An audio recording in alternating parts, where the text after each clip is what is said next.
Boa tarde, gente. Para quem não me conhece, eu sou Paula Valente, sou cirurgiã plástica e eu fui convidada para falar de um tema para vocês que eu considero muito importante. Agradeço a comissão organizadora pelo convite e hoje a gente vai falar um pouquinho sobre sepse. Para a gente ter noção do quanto esse termo é importante, a sepse grave, que é uma denominação antiga que era utilizada, ela provoca mais ou menos em volta ao redor de 55% de mortalidade nos pacientes internados com quadro de sepse grave. A morte por choque séptico, ela corre em volta de 77% e 30% dos leitos de UTI são leitos ocupados por pacientes com sepse. O termo sepse tem origem no grego e que tem o significado de putrefação, tá? O paciente séptico geralmente é um paciente que está infectado e que tem uma injúria orgânica importante. Como o quadro clínico da sepse leva a uma má distribuição, uma má perfusão tecidual, esse paciente apresenta-se para a gente algumas vezes já com choque e até mesmo com uma insuficiência circulatória aguda. Nem sempre um bom fluxo garante uma boa perfusão, porque o bom fluxo ele depende de vários aspectos, como volume, hemácias, taxa de extração das células corporais da taxa de oxigênio. Então, na maioria das vezes, a gente tem uma boa perfusão com um bom fluxo, mas não necessariamente um bom fluxo vai garantir uma boa perfusão.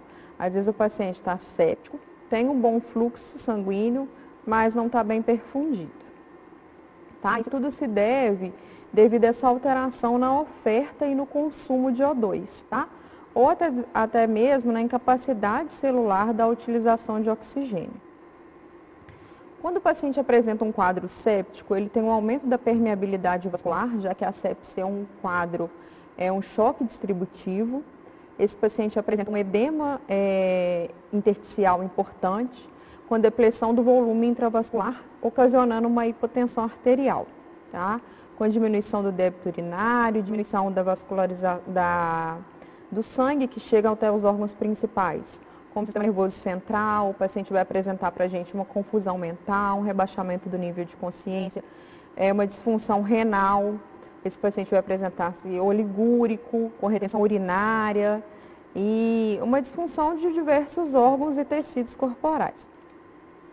O choque séptico, a sepse, ela se classifica como um choque distributivo, que também é chamado de vasogênico, em que acontece uma distribuição e alocação anormal e desigual dos vasos sanguíneos. Esse aumento na permeabilidade vascular faz com que essa distribuição do sangue ela se faça de uma maneira anormal e ineficaz. O sangue não chega de uma maneira eficaz nos tecidos, causando uma hipoperfusão tissular, tá? Isso é ocasionado pela perda do tônus simpático e por uma liberação de diversos mediadores químicos das células. Toda vez que a gente tem uma agressão, uma lesão tissular, o organismo libera diversas citocinas, interleucinas, que são esses mediadores químicos que são responsáveis por causar essa diminuição do tônus simpático e esse aumento da permeabilidade vascular. Além do choque séptico, a gente tem outros dois tipos de choque classificados também no choque distributivo, que é o choque neurogênico, que também é causado por uma diminuição do tônus simpático, né, por uma perda de regulação neurológica mesmo, e o choque anafilático também, que é secundário à degranulação, com aumento de estamina e um aumento da permeabilidade vascular importante. O choque séptico, ele causa esse aumento da permeabilidade vascular, como eu tinha dito anteriormente, pelo aumento dos mediadores inflamatórios e a resposta imune, que é uma resposta imune a bactérias, fungos e vírus. Antigamente, assim, os conceitos prévios, antes de 2016, que a gente utilizava para classificar sepse, era classificado como sepse toda infecção que tivesse qualquer manifestação sistêmica. Pelo menos tivesse duas manifestações sistêmicas, a gente classificava como sepse, que era aquela classificação que a gente tinha do CIRS, que era o paciente que tinha aumento da temperatura, ou diminuição da temperatura importante, aumento da frequência cardíaca, aumento dos leucócitos, diminuição dos leucócitos e até mesmo aumento da frequência respiratória. Se o paciente apresentasse dois desses critérios, a gente já considerava sepse. A gente não avaliava disfunção orgânica. A gente classificava como sepse grave o paciente que tinha sepse mais disfunção orgânica, que é classificada pela hipoperfusão tecidual. E o choque séptico era aquele paciente que tinha uma hipotensão persistente, não responsiva a volumes. Aquele paciente que a gente tinha que entrar com droga vasoativa para reverter essa hipotensão. Porém, essa classificação ela tinha uma alta sensibilidade e vários falsos positivos. Às vezes a gente atendia paciente no pronto atendimento que tinha, às vezes, uma IVAS, uma ITU não grave, mas que o paciente apresentava um pouco taquicárdico, um pouco taquipneico, ou até mesmo com uma alteração laboratorial importante, como a leucocitose, com uma leucopenia importante, e a gente já classificava esse paciente como sepse. Então, era muito abrangente os conceitos. Em 2016, a Associação Americana e Europeia, elas fizeram novas classificações, e hoje em dia essa classificação é a que é mais utilizada. A gente classifica quando o paciente chega com uma resposta inflamatória exacerbada, sem repercussão orgânica, sem disfunção orgânica, é classificado como infecção. Porém, quando esse paciente apresenta uma disfunção orgânica, que a gente vai conseguir avaliar através dos exames laboratoriais, clinicamente também, a gente já classifica como sepse, tá? Essa disfunção orgânica pode ser medida através de critérios clínicos, critérios laboratoriais. E hoje em dia, essa Associação Americana e Europeia criou o protocolo para a gente conseguir avaliar, que é o Quick-SOFA e o SOFA, que eu vou falar um pouquinho mais para frente. E toda vez que o paciente tem uma sepse associada ao uso de vasopressor e que ele precisa usar e que ele tem uma dosagem de lactato maior que 2, mesmo após a ressuscitação volêmica, esse paciente é classificado como um paciente que está em choque séptico, que é um quadro mais grave ainda, né? É uma evolução da sepse. O que é importante a gente ter em mente em relação à sepse? Sempre o cuidado mais importante é a precocidade, tanto no diagnóstico quanto na terapia. Sempre que a gente consegue instituir uma terapêutica eficaz e rápida no paciente séptico, essa mortalidade reverte com uma facilidade maior. O paciente que está em quadro séptico é um paciente grave, que tem uma chance de mortalidade que é considerada elevada. Esse paciente precisa ser observado de perto, a gente tem que manter um trabalho à beira-leito, com reobservações, reavaliações frequentes, porque os parâmetros variam muito rapidamente e a gente tem que entrar com terapêuticas específicas. Falando agora um pouquinho da fisiopatologia, do que acontece a nível tissular aí para estar causando essas repercussões intensas a nível corporal. O paciente séptico ele apresenta tanto alterações macro como microcirculatórias, né, que acontecem começando com uma hipotensão arterial causada pelo aumento da permeabilidade vascular. O paciente tem um aumento da permeabilidade vascular pela liberação de citocinas, que é uma resposta a uma infecção, né? E essa hipotensão arterial, ela evolui com uma taquicardia. O objetivo, o coração, ele aumenta o débito, tenta aumentar a frequência cardíaca com o objetivo de aumentar o débito cardíaco, com o objetivo de tentar nutrir melhor esses tecidos, pois o sangue não chega de maneira eficaz, né, nos capilares. E dessa forma, o que acontece? O sangue não vai chegar de uma maneira eficaz, mesmo aumentando a frequência cardíaca, a permeabilidade vascular ganha aí nesse aspecto e o organismo, os capilares, ali, a tecido tissular, começa a acontecer o metabolismo anaeróbio com elevação do lactato. Essa elevação do lactato, fica claro para a gente que esse paciente está realmente hipoperfundido, tá? E aí a gente começa a observar alterações em diversos órgãos, com uma lesão múltipla de órgãos, né? Que o paciente começa a ter uma isquemia renal com oligúria, retenção urinária importante, podendo evoluir com uma insuficiência renal aguda. Esse paciente começa a apresentar uma alteração do estado mental, porque o tecido encefálico não está sendo vascularizado de maneira eficaz. Então, esse paciente chega para a gente, às vezes, confuso, desorientado, pode evoluir até para o estado de coma, né? e também a síndrome do desconforto respiratório do adulto, que são lesões pulmonares, que também são causadas por acidente tisular, tá? Tem um aumento da permeabilidade, o paciente não consegue ventilar bem, e esse paciente evolui com a síndrome de desconforto respiratório do adulto. Além disso, esses pacientes também apresentam uma coagulopatia de consumo e até mesmo uma coagulação intravascular disseminada, que é causado por um aumento do consumo dos fatores de coagulação e até mesmo uma hepatopatia associada aí, da disfunção hepática associada ao quadro séptico. Toda vez que a gente tem um paciente que está em choque, esse paciente vai ter o volume sanguíneo diminuído. Nem sempre porque o volume corporal de sangue está diminuído, não. A gente tem vários tipos de choque. No choque hipovolêmico, esse paciente vai ter um volume diminuído, um volume corporal realmente diminuído. Mas quando esse paciente ele chega para a gente com um quadro séptico, ele tem o volume sanguíneo diminuído devido ao aumento da permeabilidade vascular. E esse volume sanguíneo diminuído, ele causa um retorno venoso diminuído também, consequentemente, um volume sistólico diminuído, um débito cardíaco diminuído e uma perfusão tecidual diminuída. Isso tudo vai gerar o quê? Esse paciente não vai conseguir perfundir bem a periferia e vai causar esse metabolismo anaeróbico, a elevação do lactato, uma malperfusão tissular, tá? O organismo, os capilares, eles tentam aumentar a extração celular de O2, tá? Mas a perfusão tecidual está diminuída e aí vai levar ao metabolismo anaeróbio com a destruição celular e morte. Porque o metabolismo anaeróbio, ele produz muito menos ATP do que o metabolismo aeróbio. Então, as células não conseguem sobreviver nesse metabolismo aeróbio de maneira eficaz e tem destruição celular, morte celular e metabolismo anaeróbio frequente, tá? Quando o paciente está séptico também, a gente tem um desequilíbrio entre a oferta e o consumo de O2. E esse desequilíbrio entre a oferta e o consumo de O2 também vai gerar uma hipoperfusão tecidual.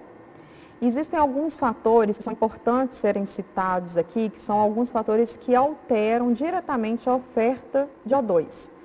Quais são eles? O volume. Um paciente que está com volume diminuído, ele tem uma oferta de O2 menor, chega menos sangue na periferia, tá? Uma PAM diminuída também. O paciente que tem pouca hemoglobina, o paciente que está anêmico, não tem hemoglobina para carregar esse O2. O sangue chega, mas chega um sangue com pouco oxigênio. Então não adianta, o paciente não vai conseguir fazer as trocas que são necessárias. E o paciente que tem um baixo débito cardíaco. Então, nessas 4 variáveis, a gente tem que agir no paciente que tem sepsis. A gente sempre tem que ficar de olho, agindo aí nessas 4 variáveis, para a gente poder mudar o que for preciso para poder conseguir que esse paciente tenha uma boa perfusão tecidual. O consenso para avaliação, que eu tinha falado com vocês sobre o consenso da Sociedade Americana e Europeia de Medicina Intensiva, a respeito do Quick-SOFA e o SOFA. O que é o Quick-SOFA? O Quick-SOFA é um exame, um consenso de avaliação, um método de triagem que a gente utiliza para a gente avaliar esses pacientes imediatamente. Chegou um paciente para a gente no pronto atendimento que a gente suspeita que esse paciente pode estar com sepsis. Primeira coisa que a gente faz é avaliar os 3 critérios do Quick-SOFA, tá? E quais são esses 3 critérios do Quick-SOFA? A gente avalia frequência respiratória, o paciente está com frequência respiratória acima de 22, está com PAM menor que 100 e o paciente que tem confusão mental. Quando o paciente tem essas 3 alterações, o que indica para a gente? Esse paciente está em um quadro de CIRS, está com uma resposta inflamatória exacerbada e ele já está tendo repercussão sistêmica. Porque se ele está confuso, quer dizer que já está hipoperfundido do sistema nervoso central. Então, quando a gente avalia esses critérios e o paciente pontua em 2 desses critérios, a gente já passa para avaliar o SOFA, tá? Que é o critério específico para sepse, tá? Não é mais um critério de triagem, já é um critério específico que envolve algumas variáveis maiores, que a gente vai precisar de uns exames laboratoriais para avaliar esses pacientes. E esses pacientes, quando a gente avalia os critérios do SOFA, e ele tem 2 critérios positivos no SOFA, a gente classifica esse paciente como sepse. Então, a partir de agora, a partir de 2016, o paciente séptico é um paciente que tem disfunção orgânica, né? E quais são esses critérios que a gente avalia no SOFA? Esses aqui são os critérios do SOFA, que são os critérios de triagem. E os critérios do SOFA, a gente avalia a relação PO2-FO2, a gente avalia a escala de Glasgow para ver como está o estado mental desse paciente, se ele está confuso, se ele está desorientado. A gente avalia diurese, avalia bilirrubina, avalia plaqueta, avalia pressão arterial e débito urinário, tá? Então, a gente avalia esses critérios do SOFA e quando esse paciente pontua em 2 desses critérios, esse paciente é classificado como um paciente que está em sepse, tá? E quando a gente classifica esse paciente como um paciente que está em quadro séptico, a gente precisa pontuar para classificar e ver a gravidade desse quadro. Então, o SOFA, ele pontua cada critério, tem 4 pontos. E cada critério vai ter que ser avaliado individualmente para a gente ver se esse paciente está em um quadro mais leve ou um quadro mais grave. O que importa é o seguinte, toda vez que é feito o diagnóstico de sepse, a gente tem que instituir terapêutica eficaz e imediata, tá bom? A gente tem também umas novas recomendações que saíram em 2017 pelo Grupo Brasileiro de Classificação de Risco. Eles pegaram essa classificação que foi feita pela Sociedade Americana e Europeia e fizeram uma nova classificação de avaliação desse paciente para classificar se esse paciente tem sepse ou não. Eu vou passar com vocês aqui também para vocês estarem atentos em relação a isso. É um fluxograma de triagem para pacientes que chegam com suspeita de sepse. Primeiramente, a gente vai avaliar aqueles critérios que eu tinha dito anteriormente para vocês, que são os critérios, os 4 critérios de CIRS, que é a resposta inflamatória assistida. Se esse paciente apresenta algum desses critérios, a gente já tem que acender uma luzinha e começar a pensar, esse paciente pode estar séptico. Porém, a gente só confirma se esse paciente está séptico ou não se a gente tiver disfunção orgânica associada. Então, além desses critérios, a gente precisa avaliar os outros critérios também, como hipotensão, sonolência, confusão mental, agitação, alteração da relação FO2 pelo PO2, paciente que está dispneico, paciente que tem alteração de creatinina, paciente oligúrico, paciente que tem alteração de bilirrubina, que já indica injúria hepática, alteração de plaquetas, alteração de fatores de coagulação. Então, esse paciente tendo alguma dessas alterações, a gente pensa já realmente em um foco séptico. Quando o paciente chega para a gente com 2 critérios de CIRS, a gente tem que avaliar o seguinte, esse paciente tem foco infeccioso suspeito ou não? Se não tiver, finalizamos o protocolo. Se ele tiver, aí o que a gente pensa? É um paciente que está em cuidados de fim de vida? Se sim, a gente dá seguimento ao atendimento fora do protocolo de sepse. Se não, esse paciente a gente tem que pensar se ele tem um quadro sugestivo de doenças atípicas, por exemplo, dengue, malária e leptospirose. Se ele tiver, a gente sai desse protocolo de sepse e segue o protocolo específico dessas doenças atípicas. Agora, se ele não tiver, a gente vai avaliar as disfunções orgânicas. Esse paciente tendo disfunção orgânica, a gente classifica ele como sepse, né, e dá início ao protocolo de sepse, que eu vou falar aqui adiante. Esse protocolo também que foi feito pela Associação Brasileira, ele também adiciona aí o Quick SOFA, tá, como critério de triagem, para sempre a gente ficar atento. Se o paciente tem alteração no Quick SOFA, a gente deve fazer o SOFA para esse paciente, e SOFA maior ou igual a 2 é igual a sepse. Toda vez que a gente suspeita de sepse, a gente tem que instituir o protocolo de sepse, tá? E esse protocolo de sepse, ele é baseado em precocidade, atendimento à beira-leito, reavaliações precoces. Primeira coisa, a gente deve entrar com antimicrobiano e exames laboratoriais. Coletar exame na primeira hora. Quais exames são muito importantes serem coletados? Gasometria, lactato arterial, hemograma, creatinina, plaquetas, bilirrubinas e coagulograma.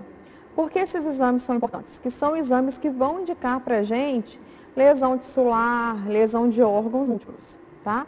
Além disso tudo, a gente sempre coleta desses pacientes 2 hemoculturas em sítios diferentes e uma cultura ou até mais culturas, o que for necessário, em sítios pertinentes, tá? Em locais que a gente acha que esse paciente pode estar infectado. Então, chega um paciente para a gente com suspeita de pneumonia. Então, a gente vai ter que coletar um lavado brônquico, um aspirado brônquico, uma secreção traqueal. E também a gente vai coletar outras culturas. Hemocultura, cultura de urina, né? Urocultura. Se ele tiver uma úlcera que pode ser uma suspeita da possível causa de sepse dele, a gente também coleta a cultura dessa úlcera.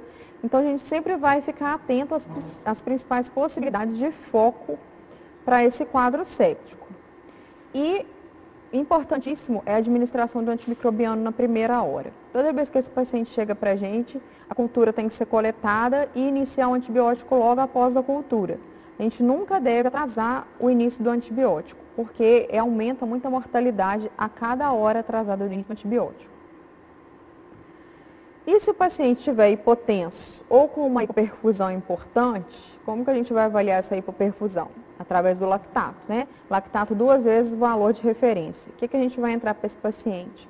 Vamos entrar com uma hidratação importante. A gente entra com cristalóides, tá? 30 ml por quilo em até 3 horas e ver a resposta desse paciente. Se ele manter uma PAM boa, uma PA sistólica maior que 90, uma PAM maior que 65, é o alvo que a gente almeja aí. Mas se esse paciente não estiver tendo uma boa resposta à hidratação vigorosa, que é feita com cristalóides, a gente vai ter que entrar com vasopressores, tá? A gente pode precisar entrar com noradrenalina.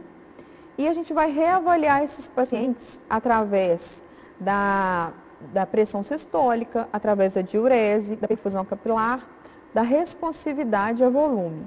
Então, se o paciente está hidratando de maneira eficaz e está melhorando a pressão, consequentemente, ele vai ter um bom débito urinário. Agora, um paciente que não está apresentando uma boa resposta ao volume, aquele paciente que não está melhorando, a gente vai ver que o débito urinário vai ficar zerado ou olímpico. Então, é muito importante a avaliação de todos esses critérios e sempre a gente já programa a coleta do segundo lactato para ver se ele teve alguma resposta favorável nesse quadro imediato, tá? A terapêutica sempre multidisciplinar, com o objetivo de tratamento tanto etiológico quanto tratamento de suporte. A gente tem que fazer o tratamento para o micro-organismo que está causando a sepse, mas tem várias disfunções corporais que acontecem nesse paciente, desencadeadas pelo quadro séptico, que a gente também tem que fazer um suporte importante, né? Os guidelines da campanha de sobrevivendo à sepse, que é o SSQ, eles falam que o principal, a conduta imediata no paciente séptico, antibiótico precoce, suporte hemodinâmico inicial e suporte às demais disfunções orgânicas. Como a restauração da perfusão capilar, uma normalização da disfunção metabólica, a gente sempre tem que ficar de olho nas disfunções metabólicas, gasometrias desse paciente, tá? Antibiótico-terapia inicial adequada, um tratamento do foco infeccioso, uma terapia substitutiva de suporte. Esse paciente precisa de uma nutrição adequada para ele conseguir combater esse quadro infeccioso, o organismo ter uma boa capacidade de combater esse quadro infeccioso, imunológico. Às vezes esse paciente vai precisar de transfusão, então a gente tem que ficar de olho em quadros nesse suporte hemoterápico, suporte ventilatório e até mesmo necessidade de diálise, tá? É importante também sempre falar da profilaxia. Esses pacientes, na maioria das vezes, vão ser internados em unidades de terapia intensiva, em que vão ficar mais acamados, né, mais restritos ao leito. Então, a gente sempre tem que ficar de olho a profilaxia de úlceras de decúbito, tá? De lesões por pressão. Trombose, então, sempre fazer uma profilaxia com heparina, né? A gente pode usar a heparina não fracionada. Agora, em pacientes que já estão com um quadro de uma insuficiência renal importante, a enoxaparina não é bem-vinda, a gente vai ter que usar a heparina não fracionada para pacientes que já têm uma lesão renal decorrente do quadro séptico, né? E a gente também tem que fazer profilaxia aguda da mucosa gástrica, porque esse paciente pode fazer úlcera gástrica de estresse. E sim, a profilaxia também de pneumonia. O paciente está acamado, vai ficar restrito ao leito. As secreções na região do pulmão, elas se acumulam com mais facilidade. E aquela estase de secreção favorece a proliferação bacteriana e a infecção.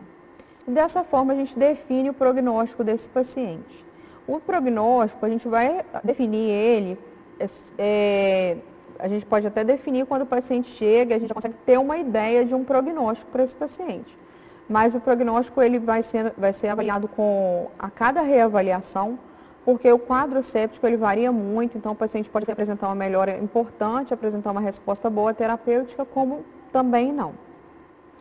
A reposição volêmica é baseada, inicialmente a gente começa com cristalóides, 30 ml por quilo, que deve ser feito em até 3 horas, tá?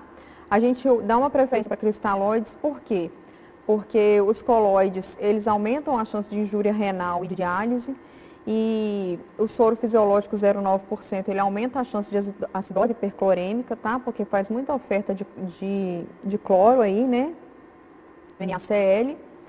E uma coisa que é muito importante, não é todo paciente que chega com sepsis que a gente consegue manter uma hidratação volumosa igual a essa que eu estou falando, de 30 ml por quilo. Porque tem paciente que chega com sepsis, mas que já é um senhorzinho, que tem uma insuficiência cardíaca congestiva, que já tem uma insuficiência renal crônica, que já é um paciente que é anúrico, um paciente idoso que não tolera muito volume, e pacientes que têm disfunções diastólicas, que não vão tolerar volumes grandes.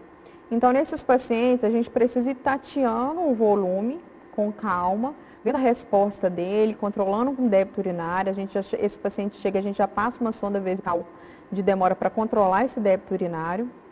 E a gente vai tateando hidratação de 250 ml, 250 ml, para ir vendo a resposta, auscultando o pulmão, vendo se esse paciente está encharcando, para ver a resposta dele volêmica, tá? Tem que ter um maior cuidado na hidratação desses pacientes.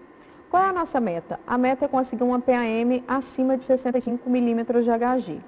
Porém, em pacientes hipertensos, alguns estudos falam que o ideal é a gente manter uma meta acima de 75 milímetros de Hg, porque esses pacientes vão ter uma diminuição na indicação de diálise. Não tem alteração na mortalidade geral, não, mas tem uma menor indicação de diálise. Quando esses pacientes não respondem somente à terapêutica de reposição volêmica, a gente tem que iniciar para esses pacientes drogas vasoativas. E a principal droga vasoativa que deve ser utilizada no choque séptico é a noradrenalina, tá? A noradrenalina é a primeira escolha, porque o choque séptico, ele tem um aumento da permeabilidade vascular causada pela vasodilatação arteriolar e da venodilatação. Então, a gente entra com a noradrenalina e consegue fazer uma vasoconstrição importante aí, tá? É uma droga muito segura e muito eficaz. Porém, alguns pacientes não respondem somente à noradrenalina. Aí a gente tem que associar outra droga vasoativa e a segunda droga de escolha é a vasopressina. Pacientes que chegam para a gente com a PAM já abaixo de 50 milímetros de Hg, já está indicado a gente iniciar uma terapia combinada, tá? Já começa a reposição volêmica e já inicia a droga vasoativa, mesmo que seja de início, até esse paciente responder à reposição volêmica. Isso, os últimos estudos, eles provam que essa terapia combinada de início em pacientes que chegam muito hipovolêmicos, ela causa um aumento na sobrevida. E alguns pacientes, como eu tinha dito, alguns pacientes que têm insuficiência cardíaca ou alguns pacientes que fazem disfunção cardíaca ali pelo quadro séptico também, devido à injúria, né, tissular do miocárdio, esses pacientes, eles podem ser avaliados clinicamente ou através de eco, a gente consegue confirmar que esse paciente vai ter uma diminuição na fração de ejeção. A gente, às vezes, vai ter que associar outra droga vasoativa, que é a dobutamina. A gente entra com a dose baixa para essa dobutamina, mas a gente começa tateando de acordo com a necessidade do paciente. A gente vai conseguir um parâmetro ideal para a gente conseguir avaliar se essa dobutamina está sendo eficaz ou não, é saturação venosa central. Através da gasometria, a gente consegue avaliar se a saturação venosa central estiver melhorando, a dobuta está sendo eficaz, e a gente consegue tatear aí se aumenta, se diminui, se retira a dobutamina nesses pacientes. Tá? O uso de corticoides na sepse. O uso de corticoides na sepse, ele tem uma indicação bastante controversa ainda hoje em dia. Antigamente, as pessoas consideravam que pela sepse ser um quadro de uma resposta inflamatória sistêmica, né, uma resposta inflamatória exacerbada, que o uso de doses imunossupressoras de corticoides iriam diminuir essa resposta e, consequentemente, melhorar a sepse, mas mostrou que não. com certeza não, isso aumenta a mortalidade. A resposta inflamatória sistêmica, ela é um mecanismo de defesa do nosso organismo, a gente tem que ter essa resposta, né? Porque esse organismo, tendo essa resposta, ele consegue combater essa infecção. Tanto que pacientes que fazem uso de corticoide há muito tempo, que são pacientes que têm uma insuficiência adrenal importante, ou pacientes que já têm insuficiência adrenal mesmo, eles não respondem bem à sepse, né? São pacientes que ficam mais graves, que a gente tem que instituir terapêuticas mais agressivas, porque esses pacientes podem não responder de uma maneira mais favorável. Então é importante a resposta. O que mostrou para a gente que o uso de corticoides, ele causou uma diminuição na mortalidade somente em populações muito graves, tá? Em populações que estavam fazendo o uso de altas doses de drogas vasoativas. Então, hoje em dia, como as indicações ainda são controversas, a gente indica corticoide em paciente séptico, naqueles pacientes que têm choque séptico refratário, que tem múltiplas disfunções cardíacas e aquele paciente que tem um score de risco elevado. Qual que é o corticoide que a gente usa? Geralmente a gente usa a hidrocortisona numa dose de 200 a 300 miligramas dias. Ao redor de 7º dia a gente pode retirar esse corticoide. A gente retira, teoricamente, não precisa fazer desmame, tá? E a gente consegue retirar ele aí e observar a evolução do paciente. E o antimicrobiano? Como deve ser feito esse antimicrobiano? Como eu tinha dito, deve ser feito na primeira hora, tá? A gente entra com antibiótico empírico, de acordo com o foco que a gente acha que seja o mais provável. Igual eu tinha dito para vocês no início da aula, alguns estudos observacionais, eles indicam que tem um aumento de 4 a 9% da chance de morte a cada atraso, a cada hora de atraso na terapêutica antimicrobiana. Então, assim, é muito importante entrar com antibiótico na primeira hora. Quando o paciente somente está com um quadro séptico, a gente não entra com terapia combinada. Mas um paciente que já chega mais grave, com um quadro de choque séptico já hipotenso, com uma hiperfusão importante, é ideal a gente entrar com terapia combinada para esses pacientes, sim, tá? Sempre coletar a cultura antes e depois a gente tem que checar essa cultura para poder escalonar esse antimicrobiano, né, diminuir ou até mesmo associar drogas importantes. O PCR, ele é um marcador inflamatório importante, a gente consegue avaliar se esse paciente está melhorando ou não essa inflamação, mas a procalcitonina é um marcador mais específico, é um marcador mais de infecção, então ela é mais específica, se a gente conseguir utilizar, ela é melhor do que o PCR para a gente avaliar essa resposta antimicrobiana aí. Toda vez que esse paciente chega para a gente, depois que a gente obtém as amostras de culturas, a gente vai avaliar o seguinte: esse paciente tem fator de risco para germes resistentes? Aquele paciente que já teve internação recente, que acabou de sair de uma internação, ficou internado em UTI, se esse paciente tem um risco maior para germes resistentes, a gente usa antibiótico de amplo espectro. Se não, a gente limita um pouquinho o espectro do antimicrobiano, inicia esse antimicrobiano e em 48, 72 horas a gente vai checar a cultura, vai avaliar a resposta clínica desse paciente com reversão das disfunções orgânicas. Se está tendo uma reversão da disfunção orgânica, está tendo uma boa resposta clínica, esse paciente está tendo uma boa resposta ao antimicrobiano, né? E a gente avalia isso através da temperatura, leucograma, a avaliação das secreções, raio-x, usa as drogas vasoativas, o lactato e a diurese. Se esse paciente apresentou uma melhora clínica nas 48, 72 horas, a gente vai avaliar o seguinte: culturas positivas, a gente mantém o antibiótico, né, faz as trocas necessárias, mas se as culturas vierem negativas, a gente já considera já uma possibilidade de suspensão desses antimicrobianos. Agora, se esse paciente não está tendo melhora clínica, nas 48, 72 horas, o paciente continua grave, aí a gente vai fazer o seguinte: vamos avaliar a cultura. Cultura negativa, tem que repetir a investigação.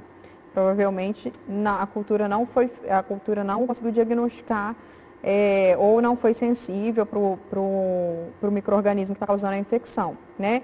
A gente coleta novas culturas, avaliar complicações, rever os diagnósticos, podem ter outras possibilidades, né? E buscar novos sítios de infecção. Agora, cultura positiva, e esse paciente não está tendo melhora, a gente tem que fazer a troca desse antibiótico, né? Ajustar a terapia, avaliar complicações, rever diagnósticos e buscar novos sítios de infecção também. É importante o seguinte: Sempre que o paciente está séptico, além do antimicrobiano, a gente tem que abordar o foco. Caso esse paciente tenha um abscesso, a gente tem que drenar esse abscesso. Tem uma escara infectada, essa escara precisa ser debridada. Você tem um foco abdominal, às vezes o paciente tem uma diverticulite com perfuração, né? E esse paciente precisa, então, sofrer uma laparotomia para que o tratamento ocorra de maneira eficaz.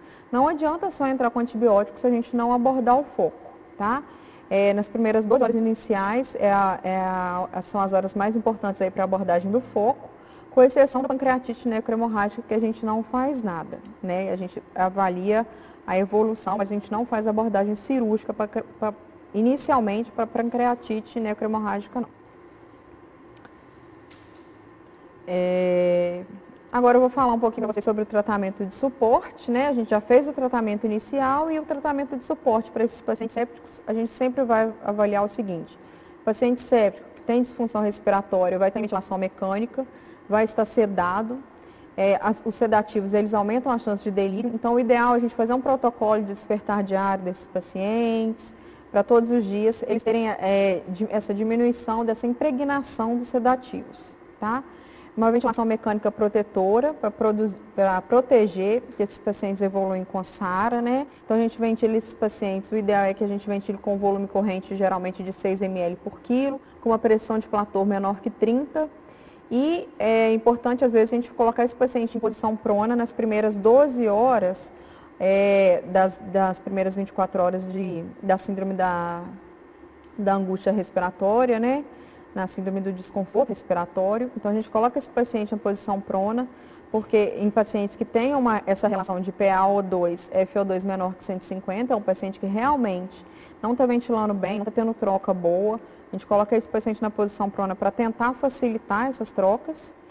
Sempre atentos à proteção da injúria renal, atentos ao antimicrobiano. Às vezes a gente tem que ajustar a dose de antimicrobiano. O antimicrobiano tem nefrotoxicidade, até mesmo a própria enoxaparina, algumas outras drogas que a gente usa para esses pacientes. E também a hidratação, né, tentando manter aí uma boa perfusão renal. Se esse paciente precisar esse paciente tiver um edema tecidual importante e uma instabilidade hemodinâmica, a gente tem que instituir a terapia substitutiva renal, tá?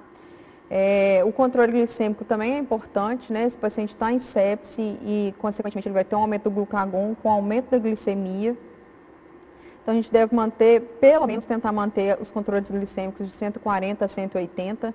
Não tem como manter muito abaixo disso, porque o glucagon está lá em cima, né? Então, a insulina cai, o glucagon eleva no quadro de sepse. Então, a gente tem que manter pelo menos esse controle aí.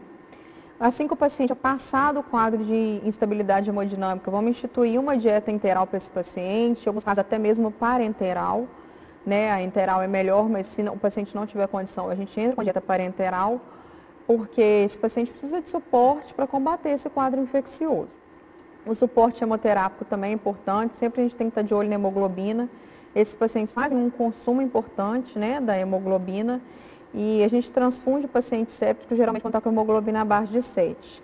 A hemoglobina de 7 a 9 é um limiar aí que a gente observa esse paciente. Se for um paciente cardiopata, não tem jeito, a gente às vezes tem que transfundir, né, que ele não consegue manter com uma hemoglobina de 7, de 8. Mas a gente sempre tem que avaliar e não transfundir de rotina esses pacientes, não. Sempre atentos também na prevenção de infecções nasocomiais, considerando que esses pacientes são imunossuprimidos, têm uma susceptibilidade maior, né, com retirada de catéteres, tentar diminuir os procedimentos invasivos desses pacientes, a gente conseguir tirar os catéteres, diminuir aí, nutrição parenteral. Em alguns casos, se esse paciente não tiver tendo uma necessidade de controle do débito urinário, vamos tirar a sonda vesical de demora, vamos trocar. É importante, toda vez que a gente tira esses dispositivos invasivos, a gente deve mandar eles para avaliação, né, para cultura. É importante também que a gente institua uma mobilização precoce para esses pacientes, com fisioterapeutas lado a lado, né, fazendo fisioterapias frequentes, porque esses pacientes vão estar restrito ao leito, então, e tem a caquexia também, que vem associada com o quadro de desnutrição, associado ao quadro séptico. Então, é importante essa mobilização precoce, tá? E a prevenção do delírio. O que a gente sabe de sepse, gente? Na verdade, o que acontece é que sepse, ela tem diversas características epidemiológicas e uma variabilidade clínica muito grande. Então, assim, existem muitas controvérsias ainda no tratamento, no diagnóstico, como a gente deve fazer, em diferentes aspectos a gente tem controvérsias. O que a gente sabe é que não existe uma droga única que seja eficaz. Não existe um tratamento específico. Esse paciente precisa ser reavaliado, cada paciente vai apresentar uma evolução de uma forma. Então, o ideal é que a gente sempre esteja perto desse paciente, avaliando o critério e conseguindo fazer as mudanças necessárias aí. Uma melhor identificação nos perfis dos pacientes e nos padrões de resposta faz com que a gente compreenda melhor a fisiopatologia da doença e consiga manter estratégias terapêuticas eficazes para o controle e redução da morbimortalidade. Era isso que eu tinha para falar para vocês, tá? Eu agradeço a atenção de todos e qualquer dúvida eu estou à disposição, pode mandar e-mail, tá? Para a gente poder conversar, discutir mais e aprender também com vocês sobre esse tema. Foi um grande prazer para mim poder dar essa aula. Obrigada.